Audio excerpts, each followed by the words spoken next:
Hi there, my name is Pete McCormick and I'm a filmmaker, a writer, and a songwriter, and this is my YouTube channel. Welcome to my YouTube channel. Today's video is about how important research and preparation are for the creative process, and how research and preparation saved me when I was in the ring with the legendary boxer Joe Frazier. Now, a little caveat, when I say in the ring, I don't mean the boxing ring. If I was in the boxing ring with Joe Frazier, he would have killed me. I mean the interview ring where he almost killed me. This need for research and preparation took me right back to an interview I did with Smokin Joe Frazier for the documentary Facing Ali. Facing Ali was about 10 legendary fighters who fought Muhammad Ali and how those fighters affected Ali's life and how Ali affected their lives. And on the top of that mountain of great fighters who fought Ali, Joe Frazier has to stand at number one. George Foreman, of course, had an epic battle with Muhammad Ali in the Rumble in the Jungle in Kinshasa, in the Congo in 1974, which elevated Ali to newer and greater mythical heights. But Joe Frazier was the first person to ever defeat Ali in the ring. This happened after Ali returned from his exile, which was forced on him for refusing to be inducted into the Vietnam War, his refusal to go to Vietnam, which was a huge and important stance starting in 1966. While Ali was out of the ring for those 3 years, Joe Frazier became champion of the world by defeating Jimmy Ellis in a 5th round knockout, and he would eventually fight Ali in 1971 and become the first person to ever defeat Muhammad Ali in that fight. And the epic moment of that fight was not the decision necessarily. It was in the 15th round when he hit Ali with a lunging left hook, his trademark, and hit an already swollen jaw of Muhammad Ali and knocked Ali down to basically seal the fight. He would have won the fight anyway, probably, because he was ahead on all the scorecards. But that was an incredible, epic moment. And for Frazier, who had been so verbally abused by Ali, it was huge redemption. Frazier epitomizes the idea of preparation. He was in relentlessly good shape and could move forward for 15 rounds. That's all about preparation. And in a poetic and magical and surreal kind of way, it was Joe Frazier who crystallized and reminded me just how essential preparation and research is, not only for boxing, not only to fight Muhammad Ali, not only to survive that life he survived, but to be ready for your own artistic adventures where preparation meets inspiration, or preparation meets a problem, or preparation meets Joe Frazier. We were meeting Joe at his training gym in Philadelphia, and sadly it was in foreclosure at the time, or somehow being sold off, which was poignant and deep. And anyway, Joe walks in the door with this great suit on, and he was carrying an athletic bag, which he proceeded to open up and pull out a ghetto blaster. And he's not walking very well. He recently had a car accident and an operation on his back, and he was only a couple of years from his death.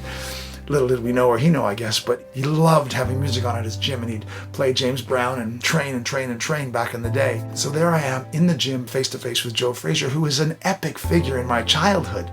And we sit down at the side of the ring, and he's eating a turkey sandwich and telling me stories. And I'm asking him everything I can, but being careful not to ask too much before the interview, because I really want to do a great interview with him.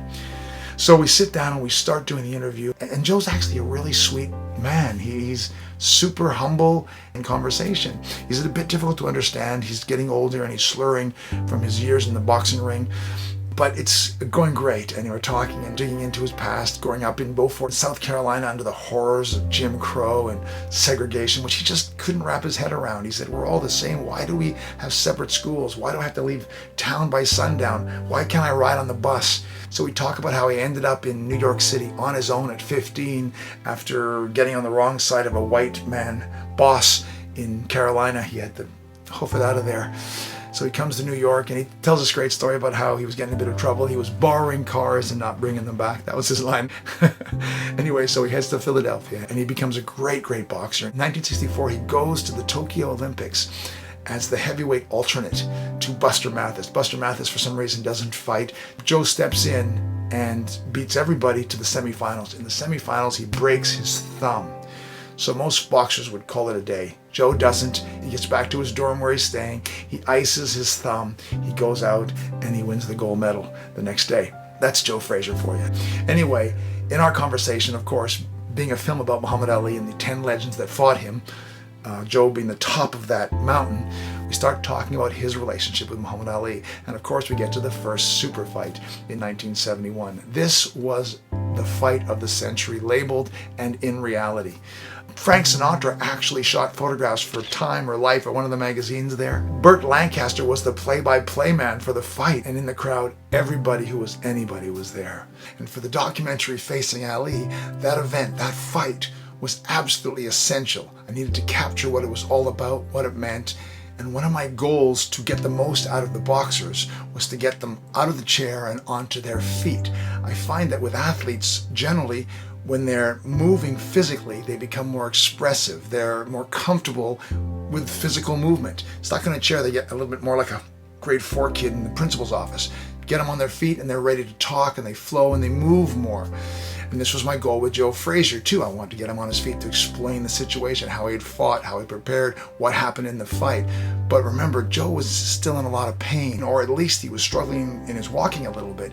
He had had the car accident, he had a back operation, and he had a walker with him in case he lost his balance. But I still said, Joe, I know you're struggling a little bit with your walking, and I know you're in a little bit of pain.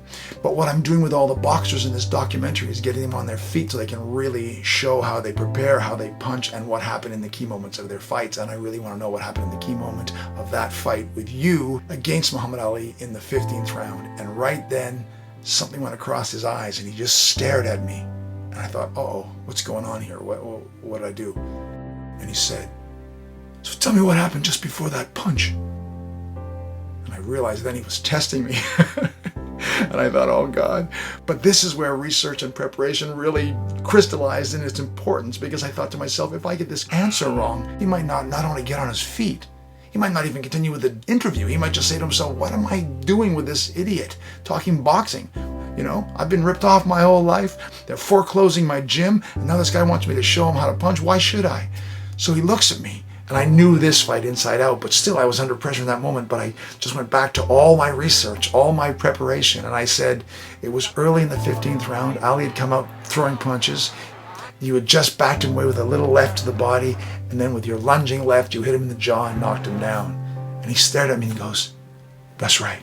And he got up and did the rest of the interview on his feet.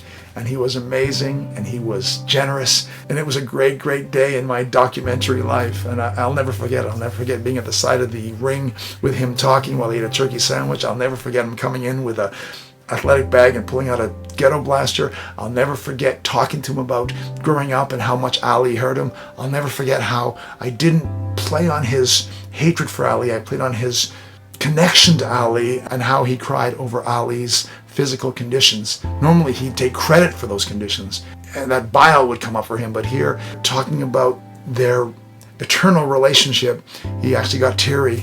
And then of course I'll never forget how he challenged me to get this answer right, but I got the answer right because of my preparation, my research.